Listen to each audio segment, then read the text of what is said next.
आज हम जानते हैं बजरंग बाण के बारे में कि हनुमान जी का एक ऐसा अचूक, एक ऐसा ब्रह्म अस्त्र जो कि किसी विशेष साधक ने अपने तपोबल से या अपने एक प्रेम, जैसे साबरमंतों का निर्माण होता है ना, कोई विशेष साधक, कोई विशेष एक होता है, जैसे किसी देवी का भक्त हुआ तो वो देवी के बारे में कुछ लिख सकता है, जैसे बड़े बड़े ग्रंथ लिखिए, पुराण लिखिए, ऐसा कोई ऐसा विशेष भक्त, बिल्कुल निकष्ट भक्त जिसने भगवान जी के दर्शन किए होंगे, हनुमान जी के, तो उस भक्त ने हनुमान जी का एक सावर मंत्र लिखा।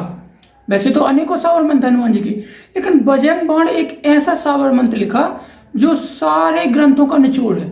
नहीं समझे? समझाता हूं।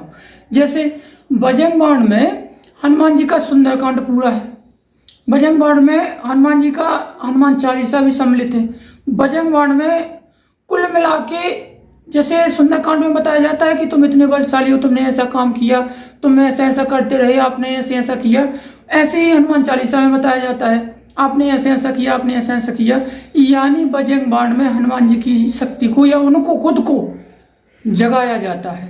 तो आज हम लेके आए हैं कुछ बजरंग बाण की विशेषताएं और उसकी साधनाएं। जो व्यक्ति विशेष परेशान है, कहीं भी उसे कोई लाभ नहीं मिल पा रहा है, वो अपनी पूरी जिंदगी यूं मान के चलिए कि खत्म करके रखा है कि अब कुछ नहीं होगा, तो भैया एक बार सही नियम, सही विधि, सही विधान और आस्था विश्वास के साथ एक बार बजरंग बाण की आप साधना कीजिए।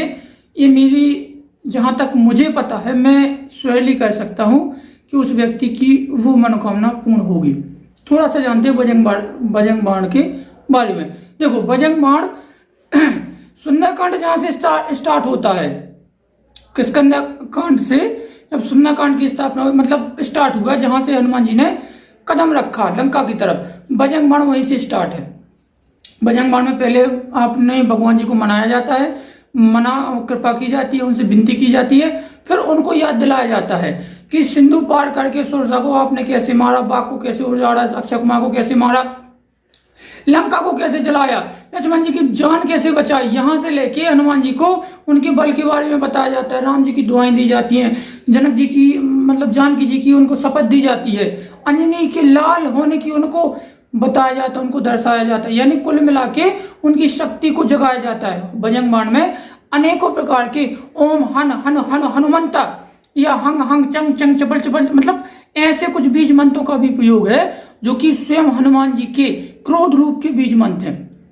वैसे तो उनका एक्चुअल मंत्र होता है ओम हनु हनु हनु हनु हनुमंत, लेकिन इसमें चंग चंग चपल चल हनु हनु हंग हंग हंग टाइप के कुछ ऐसे बीज मंत्र का मिश्रण है जो कि हनुमान जी को क्रोध जगाते हैं, क्रोध में लाते हैं।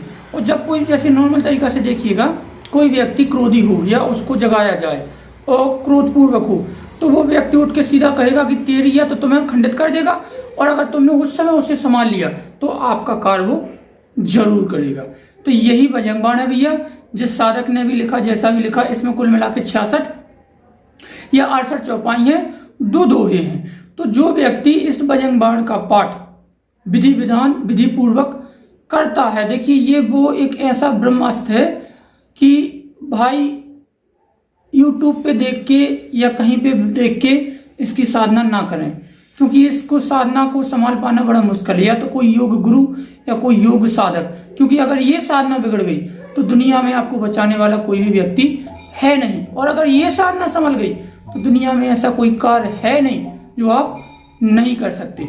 अब थोड़ी सी जानकारी करते हैं कि अगर आपने साधना संपन्न की है, ये साधना या बजरंग बाण कार्य कैसे करता है।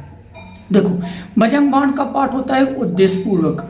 आप किसी विशेष लक्ष्य को साध के, जैसे तुमने कहा कि हमारा शत्रु का नाश होना है, या तुमने कहा कि हमारे घर प्रीत बाधा है, या तुमने कहा कि हमारे ऊपर किसी ने जादू टोना कर रखा है, तो कोई एक लक्ष्य साध के कि जादू टोना है, तो जादू टोना को खत्म करने के लिए हम इस बजरंग बाण की हम साधना कर सकते हैं। कोई एक लक्ष्य, जैसे उसका नाम ही बजरंग बाण, जैसे तुम तीर को एक लक्ष्य साधते हो, ऐसा तो है नहीं तीर यहाँ गलेगा वहां जाएगा वहां जाएगा, नहीं, कोई एक लक्ष्य साध के जब तुम इसकी साधना करोगे तो ऐसा कोई दुनिया का, मैं तो कहता हूं कि ब्रह्मांड का ऐसा कोई कार्य नहीं है जो ये कार्य नहीं होगा। अब जानते हैं ये कार्य करेगा कैसे। देखो, ये कार्य करेगा जैसे तीर की तरह, तुमने जो साधा, तुमने जो बताया, जिसके उद्देश्य से तुमने की, तो वो उद्देश्य सीधा जाके कार्य संपन्न होगा। अगर आपने साधना ढंग सही से संपन्न की तो, और अगर साधना ढंग से संपन्न नहीं की तो आप पैरालाइज भी हो सकते हैं, आपका मानसिक संतुलन भी बिगड़ सकता है, आपके परिवार में विघ्न बाधाएं या परिवार पूरा नष्ट भी हो सकता है। लेकिन अगर साधना संपन्न करते हैं तो ऐसा कोई कार्य है नहीं कि जो कार्य ना हो। इससे प्रीत बाधा भी आप भगा सकते हैं, इससे अपने बच्चों का पढ़ाई में मन लगा सकते हैं, इसमें बिजनेस की उन्नति भी करवा सकते हैं आप, इसमें जादू तंत्र टोटकों से भी मुक्ति मिल सकती है, इसमें अपने घर की कुल देवी, कुल देवता, ब्रह्म देवता, ब्रह्म 50 किसी भी प्रकार की कोई ब्लैक एनर्जी हो तो उस एनर्जी को आप हमेशा हमेशा के लिए भगा सकते हैं। तो इसकी अब कुछ ये फायदे हो गए।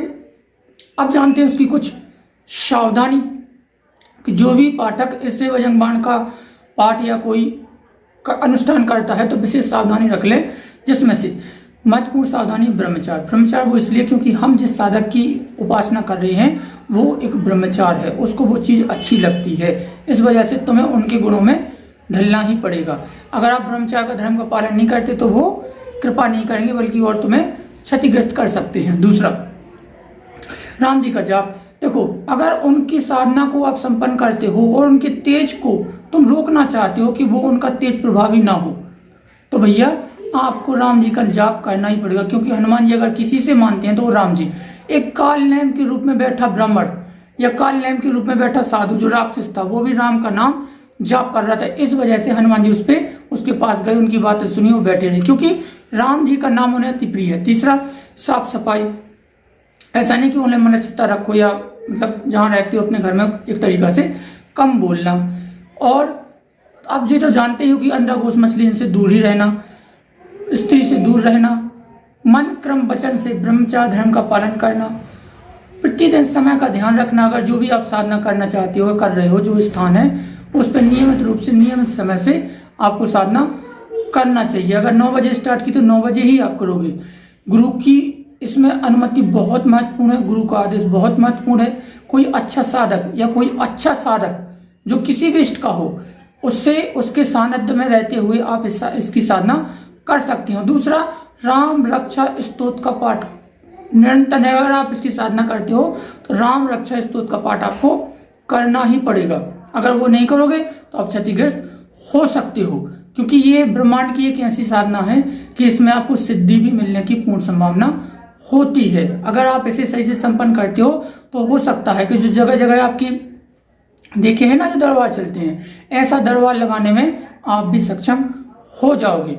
अगर इसकी आप सटीकता से अच्छे विधि पूर्वक नियम से 41 दिन की साधना करते हो तो ये मेरी गारंटी है कि दुनिया का कोई भी भूत प्रीत पिचार चुड़ैल डाकनी सांकनी कब्बी चुड़ैल मतलब कोई भी हो आपका सामना नहीं कर सकता। अब इसमें सबसे महत्वपूर्ण होता है जाप। तो जाप हम कैसे करें? देखिए, हनुमान एक सोते हुए व्यक्ति को तो मन में खूब गाली दो, कुछ भी कहते रहो, एक मन में चिल्लाते रहो, वो जागेगा? वो नहीं जागेगा, क्योंकि उसे आवाज की आवश्यकता है।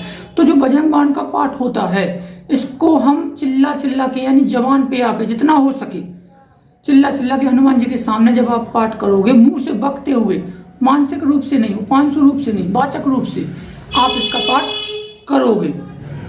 दूसरा, माला तुलसी की रहेगी, क्योंकि तुलसी की माला पे राम जी का हनुमान जी का ही जाप चलता है। महत्वपूर्ण बात, पाठ बड़ा है, 66 चौपाई और प्लस 2 है, 66 मतलब 70 चौपाई के लगभग है, इसलिए आप 21 माला 51 माला से आप स्टार्ट कर सकते हो। भोग प्रसादी पूजा विधि नियम जो कुछ है कोई विशेष साधक से आप पूछिएगा, क्योंकि सर्वजनक यूट्यूब पे करना क्षतिग्रस्त हो सकता है। तो भैया, हनुमान जी के बजरंग बाण का जो भी पाठ करेगा, ये मेरा मानना है कि दुनिया का कोई भी ऐसा कार्य नहीं है जो आप नहीं कर सकते। अगर आप हमसे संपर्क करते हो तो विधि विधान पूजा पद्धति आपको प्रदान कर दी जाएगी।